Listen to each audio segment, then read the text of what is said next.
तो चलिए आज बात करते हैं लोन ऐप स्कैम्स के बारे में और इनसे बचने के लिए एक ऐसी ढाल तैयार करते हैं जो इन अपराधियों से हमेशा के लिए हमें सुरक्षित रखेगी। आज हम उस मनोवैज्ञानिक ब्रह्मास्त्र के बारे में जानेंगे जिसका इस्तेमाल करके इन स्कैमर्स के मन में डर पैदा किया जा सकता है। देखिए, सबसे पहले समस्या की जड़ को समझना होगा। इन स्कैमर्स के पास असल में कोई कानूनी ताकत नहीं होती है। उनका सिर्फ एक ही हथियार है, हमारा डर और हमारी शर्म। वो बस इसी मनोवैज्ञानिक कमजोरी का फायदा उठाते हैं। किसी भी दुश्मन को हराने के लिए सबसे जरूरी क्या है? यही कि हम उसके सबसे बड़े हथियार को समझ लें। ये स्कैमर्स जानते हैं कि हमारे समाज में इज्जत और मान सम्मान की कितनी ज्यादा अहमियत है। वो जानते हैं कि समाज में बदनामी का डर लोन के पैसों से कहीं ज्यादा बड़ा है। सच तो ये है कि हमारे यहाँ लोग भूखे रह लेंगे, लेकिन अपनी इज्जत पर आंच नहीं आने देना चाहते, और बस इसी का वो फायदा उठाते हैं। तो अब सवाल ये है कि उनके इस इकलौते और सबसे खतरनाक हथियार को बेकार कैसे किया जाए।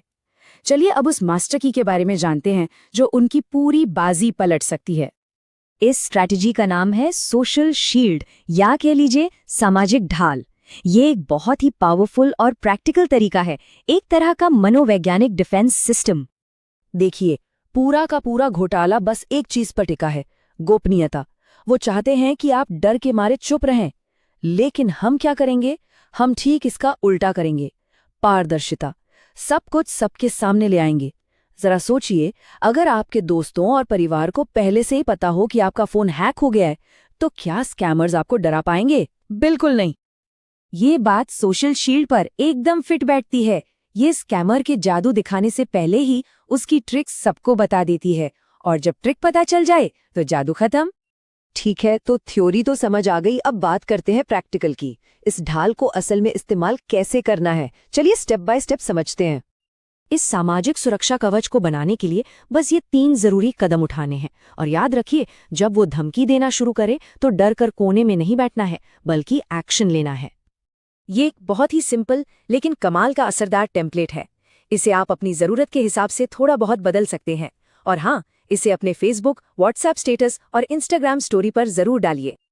और जानते हैं, जैसे ही आप ये सच सबके सामने रख देंगे, आपके सीने पर से मानो हजारों किलो का बोझ उतर जाएगा। क्योंकि जिस चीज़ से वो आपको डरा रहे थे, वो डर तो आपने खुद ही खत्म कर दिया। अब उनके पास आपको ब्लैकमेल करने के लिए कुछ बचा ही नहीं।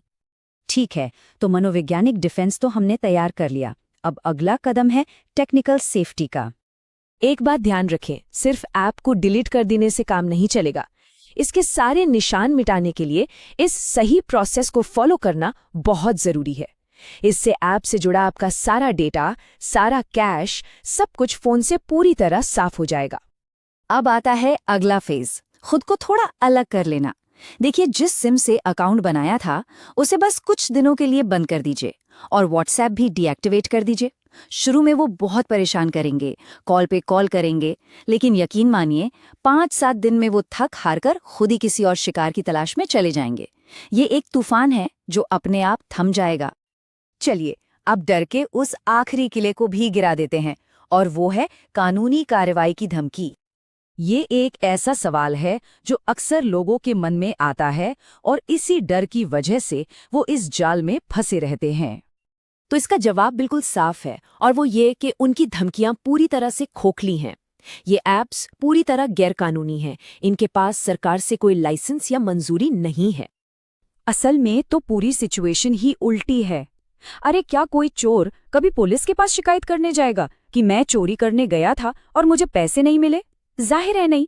अपराधी आप नहीं, वो हैं। ये पूरी बातचीत हमें दिखाती है कि सही जानकारी और हिम्मत ही इन घोटालों के खिलाफ सबसे बड़े हथियार हैं। यही वो चीजें हैं जो डर को ताकत में बदल देती हैं। तो सतर्क रहिए और सुरक्षित रहिए।